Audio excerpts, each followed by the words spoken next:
in the kitchen today to show you how to make a simple recipe for Play-Doh. Play-Doh is really good for fine motor, which is small muscles in your hand and in your arm. Getting these muscles strong will help students be able to write and hold pencils correctly. They cannot write and hold a pencil correctly if the little muscles in their hands and in their fingers are not strong enough for that movement. So it's really important for preschoolers to develop these hand muscles so that they can eventually write. So this is a recipe for about this much Play-Doh, which is perfect for 2 or 3 kids to play with. If you wanted to make more, you can double it, or you can, for more kids, you can make it different colors. It's really a simple recipe, and it's a lot of fun to squish and play with. So I'm going to show you how to do that real quick. Okay, so the first thing you're going to do is you're going to measure out 1.5 cups of flour, and you're just going to put it in a bowl. You're going to put everything in this bowl together. Your kid can help you do this. Math in the kitchen and cooking is a great way to practice and to learn about numbers and measuring and capacity.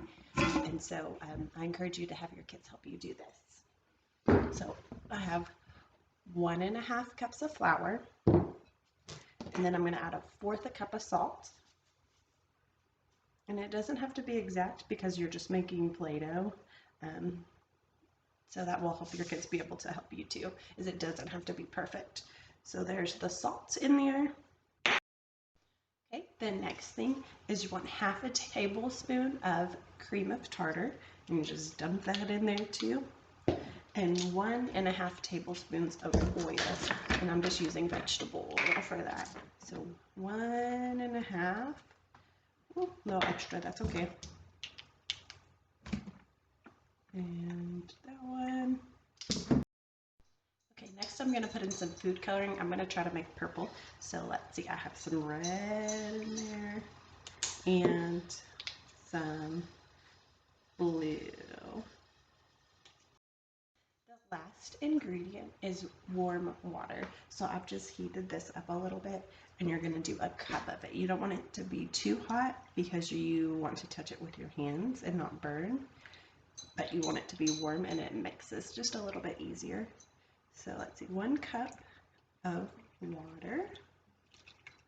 Okay, so that's what it looks like all in my bowl. And I'm just gonna stir it up. I'm gonna show you what this looks like in my bowl. So this is what it looks like. And it's actually a little too soft, and I don't want to pick it up yet. So I'm just going to sprinkle just a little bit more flour in my bowl and stir it up. So this is what it looks like right now, and I'm actually going to pick it up with my hands and see it's a little soft. So I'm just going to keep adding flour until it starts to feel a little more like Play-Doh, and I can pick it up with my hands and it not be really sticking to my hands. So to store your Play-Doh, you will want to keep it in like a Ziploc bag or a Tupperware container, because if it sits out in the air too much, it will dry out. But if you put it up and you don't let it sit out in the air, it will last for months until it will be